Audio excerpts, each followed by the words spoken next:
Salut à tous et bienvenue dans le premier chapitre de cette formation consacrée à la modélisation donc de bases de données. Déjà, j'aimerais commencer par un conseil, c'est justement que vous fassiez attention à tous les chapitres que nous allons étudier donc au niveau de ce premier module, parce que les notions que nous allons étudier vont être potentiellement exploitées dans tous les modules donc justement de cette formation. Et donc, n'hésitez pas à me poser des questions dans le salon d'entraide au cas où vous avez des préoccupations ou du moins donc quelques petites incompréhensions. Donc déjà au niveau de ce premier chapitre relatif à ce module, nous commençons même par la définition donc, de la notion de base de données, donc par la définition de base de données. Alors une base de données, c'est tout simplement un ensemble d'informations stockées de façon structurée dans le but d'être exploitées. Ok, donc ça c'est la définition globale des bases de données. N'oubliez pas donc de faire attention à ces deux notions, structurée et stockée. Si vous ne stockez pas d'informations, vous ne pouvez pas parler de base de données puisque vous ne pouvez pas retrouver ces informations. Si vous ne structurez pas l'information, vous ne pouvez pas parler de base de données. Donc ici, je vais vous faire une petite illustration, voilà, qui va vous permettre justement de voir un tout petit peu, voilà, de façon démonstrative, cette petite définition. Alors ici, on a un petit tiroir. D'accord? Alors, désolé, j'ai pas de tablette graphique, du coup, le cheval ne sera pas très précis. Alors, il fut un temps, je suis un bon dessinateur, mais bon, je ne sais plus trop si ce talent-là, sûrement. Donc, du coup, on va se contenter de peu. Alors là, on a le premier palier du tiroir où vous avez votre fric, donc vos sous, rangés en liasse, je l'espère pour vous. Ok, et donc là, on a les documents. Documents, hop, et ici, donc les factures. Bien sûr, les factures sont des documents, c'est parce que je ne sais pas trop quoi dire. Ok, alors du coup, ce qu'on va faire, je vais déjà couper la caméra pour avoir un tout petit peu d'espace. Et on se retrouve plus tard. Alors déjà ici, comme je le disais tantôt, hein, là on a un petit tiroir qui va nous permettre d'illustrer le concept de base de données. Donc ici déjà, vous remarquez qu'on a un ensemble d'informations, ok, mais qu'on a rangé par palier au niveau du tiroir. Donc ici, on voit bel et bien qu'on a structuré l'information parce qu'on n'a pas mélangé donc les données. On va par exemple imaginer que même au sein de ce tiroir, vous avez vos liasses bien empaquetées. Ici, vous avez vos documents dans un classeur, ou du moins dans des trucs bien structurés, dans des chemises cartonnées par exemple. Et ici, vous avez vos factures effectivement dans les chemises. Donc ici, on voit déjà la notion de structuration de l'information. D'accord? Et en plus de cela, on voit bel et bien que les informations ne sont pas mélangées comme on le dit. On a le fric qui est justement dans le palier donc 1, donc les documents dans le palier 2 et ainsi de suite. D'accord? Donc ici, cette illustration nous permet justement de concrétiser même la définition donc de base de données, puisqu'on réunit les deux mots-clés qui permettent justement donc de définir la notion de base de données. La structuration, donc les données sont structurées, ne sont pas mélangées, et le fait de stocker. On peut justement donc retrouver nos informations et justement dans ce tiroir. Ok. Alors du coup, bien évidemment, nous sommes dans le monde informatique et pour stocker nos informations, on ne va pas utiliser un tiroir. D'accord. Donc on va essayer justement de décliner la définition qu'on a vue tout à l'heure donc à l'informatique parce que nous sommes dans l'écosystème informatique. Alors, une base de données informatisée, c'est tout simplement, c'est toujours un ensemble d'informations stockées de façon structurée mais sur un support accessible via l'ordinateur. Ok? Bien sûr, ces informations vont être exploitées. Donc, on va imaginer par exemple que vous avez une application, bien évidemment. Si vous avez une application, ok, par exemple une application de chat, on va dire ça comme ça.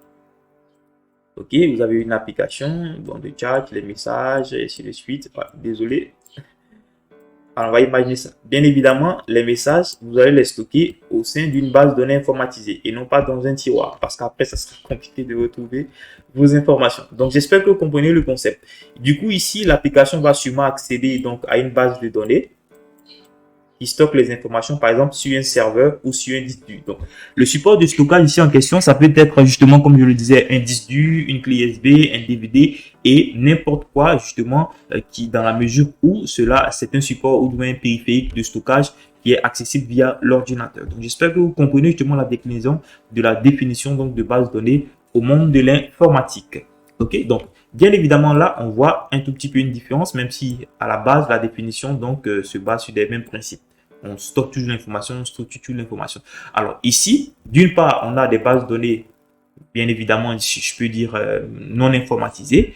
Alors c'est bien. Déjà, on structure les informations, les stocks, mais imaginez qu'à un certain moment, vous avez 500 000 factures et qu'après, vous n'avez plus de place justement pour stocker vos factures dans le tiroir. Vous aurez besoin de beaucoup plus d'espace et vous comprenez déjà que les bases de données non informatisées sont insuffisantes. Alors, je fais ce petit contraste pour que vous puissiez justement comprendre l'enjeu, n'est-ce pas, de mettre en place ou d'exploiter les bases de données informatisées. Parce qu'en tant que futur administrateur de base de données, vous devez toujours penser à l'informatisation des données, à la dématérialisation d'informations. OK? Donc là, l'inconvénient, c'est que si vous avez plus de place, vous aurez besoin soit de prendre un grand tiroir ou ainsi de suite.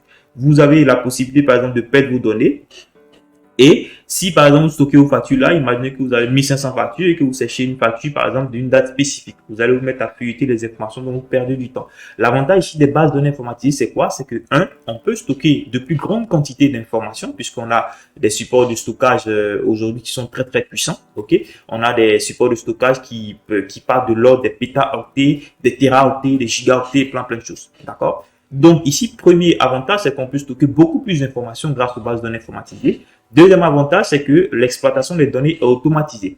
Au niveau d'une application, c'est pas dans un tiroir que vous allez chercher l'information. Il vous suffit juste de taper une requête et rapidement, votre système d'information, du moins votre système de gestion de base de données, vous sort les informations. Donc, le traitement des informations est automatisé et on a un accès beaucoup plus rapide à la donnée. OK? Donc, j'espère que vous comprenez justement l'enjeu et l'utilité des bases de données informatisées et la raison pour laquelle vous devez toujours penser à dématérialiser l'information.